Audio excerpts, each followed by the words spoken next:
تو علماء نے یہاں یہ بھی علمی نقطے کی بات نقل کی ہے کہ خواتین میں ہنسنے کا جو مادہ ہے نا، یہ باہر کا اثر قبول کرنے کا مادہ یہ مردوں سے زیادہ ہوتا ہے.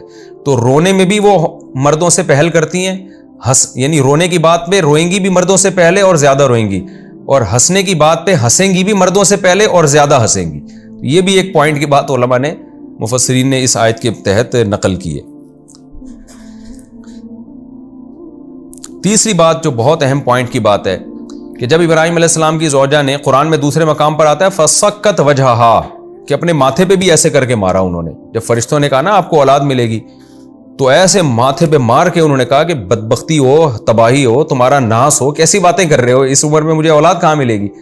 تو وہ جو اتنا تعجب کیا، اور فرشتوں نے جواب میں کیا کہا کہ اللہ کی آپ پر رحمتیں اور برکتیں بہت ہیں، آپ اہل بیت ہو.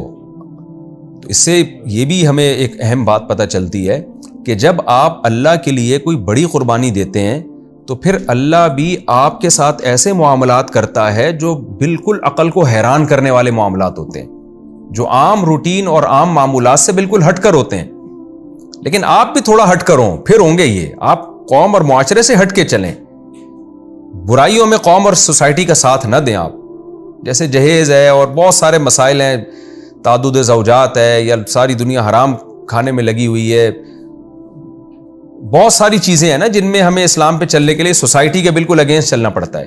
اگر آپ سوسائٹی کو کے بالکل اگینسٹ چلیں گے، ہر چیز میں نہیں، ان چیزوں میں جہاں سوسائٹی شریعت کے خلاف لے کے جا رہی ہے، بڑی قربانیاں دیں گے آپ، تو پھر اللہ بھی آپ کے لیے وہ کام کرے گا جس کا آپ کو وہم و گمان بھی نہیں تھا.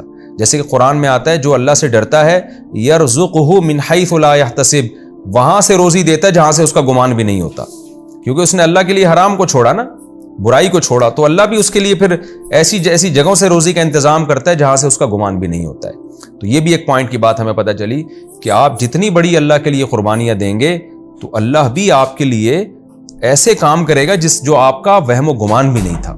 چوتھی بات یہ بھی پتہ چلتی ہے کہ خصوصیت کے ساتھ اگر آپ دین کے لیے خاندان کو چھوڑتے ہیں تو اللہ آپ کے خاندان کو آباد کرے گا. یہ بھی ایک اہم بات، اللہ آپ کو تنہا نہیں چھوڑے گا. لوگ، خواتین ڈرتی ہیں نا، اگر میں نے شرعی پردہ کر لیا تو میں تو خاندان سے کٹ جاؤں گی. لڑکا کہتا ہے کہ اگر میں نے داڑھی رکھ لی، میں نے سودی بینک سے جاب چھوڑ دی تو میں تو پورے خاندان سے کٹ جاؤں گا. بھائی برے خاندان سے کٹو گے، اللہ اچھا خاندان آپ کو دے دے گا، آپ کی اولاد میں اللہ برکتیں دے گا، اور آپ نے برے دوستوں کو چھوڑا، اچھے دوست آپ کو دے دے گا. آپ نے برے خاندان کو چھوڑا، اچھا خاندان آپ کو دے دے گا. جیسے ابراہیم علیہ السلام نے برے خاندان کو چھوڑا، اللہ نے پیغمبر آپ کی اولادوں میں پیدا کر دیے، نیک بیویاں آپ کو دے دیں. حضرت ہاجرہ اور حضرت سارہ کتنی نیک بیویاں تھیں، ایک کو بیت اللہ میں چھوڑ کر آ گئے، اور وہ کیسے اللہ کی خاطر وہاں انہوں نے قربانی دی ہے، اور ان کو پھر کیسی اللہ نے پیارا بیٹا دیا اسماعیل علیہ السلام. کل ایک عالم سے میں نے ایک بات سنی، بڑی پیاری نقطے کی بات کی انہوں نے، کہ جو ابراہیم علیہ السلام کے بیٹے اسماعیل تھے نا، وہ ابراہیم علیہ السلام کی تربیت میں نہیں بڑے ہوئے، کیونکہ ابراہیم علیہ السلام تو ارض شام میں تھے تبلیغ کے لیے، اور بیٹا تو اپنی ماں کے ساتھ رہتا تھا مکہ میں. لیکن 7 سال کے بیٹے کو جب ابراہیم علیہ السلام ذبح کرنے کے لیے جا رہے ہیں تو بیٹے سے پوچھتے ہیں کہ اللہ نے مجھے حکم دیا میں تجھے ذبح کر دوں، تو تیرا کیا خیال ہے؟ بیٹے نے فوراً کہا جو اللہ کا حکم ہے اسے پورا کریں. تو یہ ماں کی تربیت تھی، یہ باپ کی تربیت نہیں تھی، کیونکہ بیٹا ماں کے ساتھ رہا تھا، باپ کے ساتھ بیٹے کا رہنا بہت کم ہوا تھا. تو ایسی ماں اللہ نے دی حضرت ہاجرہ، اور ظاہر ہے یہ ابراہیم علیہ السلام پر اللہ نے احسان کیا کہ ایسی بیوی دی ہے کہ جس بیوی نے اپنے بیٹے کی ایسی تربیت کی ہے کہ جو کہہ رہا ہے کہ اللہ کے حکم کے مطابق اگر آپ کو مجھے ذبح کرنا پڑے تو میں اس کے لیے تیار ہوں. تو یہ نیک بیوی جو ابراہیم کو ملی ہے، ابراہیم علیہ السلام کو، یہ بھی قربانی کے قوم کو چھوڑا. اور حضرت ہاجرہ کو بھی جو ابراہیم جیسے پیغمبر اور اسماعیل جیسا بیٹا ملا، یہ بھی اس لیے کہ قوم کو چھوڑا. تو وہ خواتین جو شرعی پردہ کرتے ہوئے ڈرتی ہیں، جو برائی سے بچتے ہوئے ڈرتی ہیں کہ ہم قوم میں، خاندان میں اکیلے ہو جائیں گے، بھائی ہمت کریں، اللہ تعالیٰ اس سے اچھا خاندان دے گا. یہ عام طور پہ اللہ کی عادت ہے، لیکن قربانی پراپر ہونی چاہیے، اس میں اللہ پہ توکل اور اعتماد مکمل ہونا چاہیے. تو یہ بھی ایک علمی نقطے کی بات ہمیں یہاں پتہ چلتی ہے. اور چوتھی بات جو میں نے تفسیر کے لیکچر کے دوران بھی کہی، اور اس کو میں مختصر دہرا دیتا ہوں، کہ بعض دفعہ اللہ اپنے نیک لوگوں کو آزماتا ہے. جیسے فرشتے شروع میں جا کے لوط علیہ السلام کو بتا دیتے کہ ہم فرشتے ہیں تو لوط علیہ السلام کو ٹینشن ہی نہ ہوتی، لیکن اللہ نے ٹینشن دی لوط علیہ السلام کو، آخر میں بتایا. کیوں؟ تاکہ لوط علیہ السلام کا اجر بھی بہت زیادہ ہو جائے، اور مصیبت کے بعد جب خوشی ملتی ہے تو خوشی کا احساس بھی بہت زیادہ ہوتا ہے. تو یہ دونوں حکمتیں ہوتی ہیں.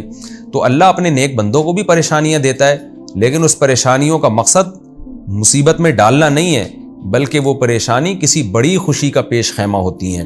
اور اللہ نافرمانوں کو خوشیاں دیتا ہے، لیکن اس خوشی کا مقصد ان کو خوش کرنا نہیں ہوتا، بڑے عذاب میں ڈالنا ہوتا ہے۔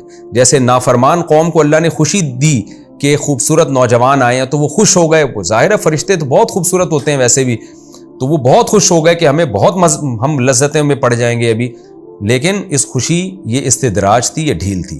تو یہ بھی ہمیں ایک سبق ملتا ہے کہ نافرمان اپنی خوشیوں سے خوش نہ ہوا کرے، ایسا نہ ہو یہ اللہ کی ڈھیل ہو اور اللہ بڑے عذاب میں آپ کو ڈالنا چاہتا ہو۔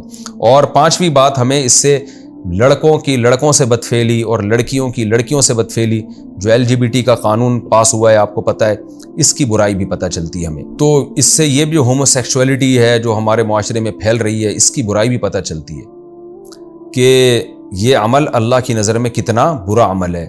اس لیے بھائی کسی لڑکے کو اس کی عادت پڑ گئی ہو، لڑکی کو عادت پڑ گئی ہو، خدا را توبہ کرو۔ آج لوط علیہ السلام کی قوم کو تو اللہ نے تباہ کر دیا، لیکن ہمارے نبی کی دعا ہے کہ اللہ میری قوم پر عمومی عذاب نہ آئے۔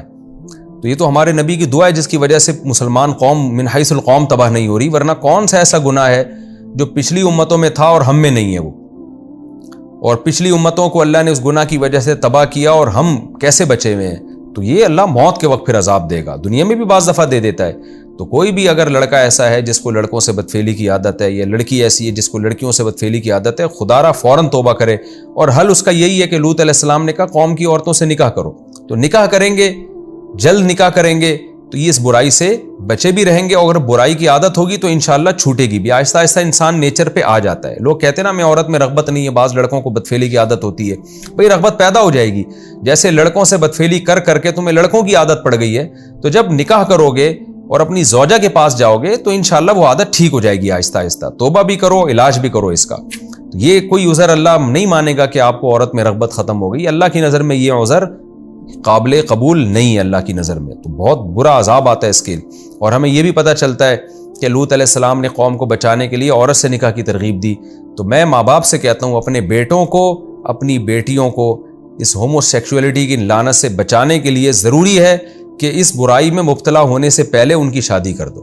لڑکا بھی بالغ ہوتے ہی شادی کرے، لڑکی بھی بالغ ہوتے ہی شادی کرے، اس سے انشاءاللہ جب نیچر پہ ایک دفعہ آ گئے تو پھر خلاف فطرت کاموں سے اللہ ان کو ہمیشہ کے لیے انشاءاللہ بچا لے گا، اور شیطان کا ان پہ زور نہیں چلے گا۔ اور ایک اہم بات یہ بھی پتہ چلتی ہے کہ لوط علیہ السلام کی بیوی کو بھی اللہ نے عذاب میں تباہ کیا۔ اس سے پتہ چلتا ہے کہ اللہ کی نظر میں عمل پہلے ہے اور نیک لوگوں سے رشتے بعد میں۔ آج خاندان کے لوگ ہوتے ہیں، بڑے علماء کے، بڑے بزرگوں کے، وہ اپنے پتہ نہیں اسی زوم میں مبتلا رہتے ہیں، ہم تو جی فلاں کے بیٹے ہیں، ہم تو جی فلاں کے خاندان کے لوگ ہیں۔ تو بھائی فلاں کے خاندان کے پہلے عمل کو فوکس کرو، آپ خاندان کا درجہ بعد میں۔ خاندان بھی کام آئے گا قیامت کے دن انشاءاللہ، لیکن پہلے عمل ہے، خاندان اس کے بعد ہے۔